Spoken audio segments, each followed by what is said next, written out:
The same naman lang rin, Mr. Chair, na pag alis ni Secretary Remulla, alis din si Bernardo, baka pwedeng magtanong na kay Bernardo. Hindi.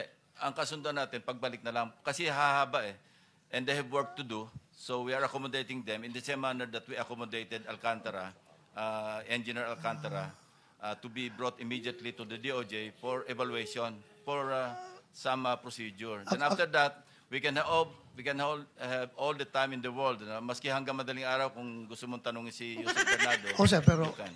ito, for the benefit of general question Hindi na na, we're sana. just postponing. We're not rejecting your request to propound questions. Kasi sa akin kasi, sir, pag sabi niya ngayon dito, diretso kaagad file ng kaso sa DOJ without Hindi, no, us no, no, giving the benefit na makapagtanong man lang kung Sige. Sen. No, I think the thing is that if the Department of Justice, as much as possible, would like to evaluate first. They will not file any cases against anyone. but subsequently, filing of cases will follow. Kung sana naman bago siya makonsider doon, dito muna sa atin. Dahil sa atin niya nilahad yung statement niya, so hindi naman niya nilahad sa DOJ, sa atin muna.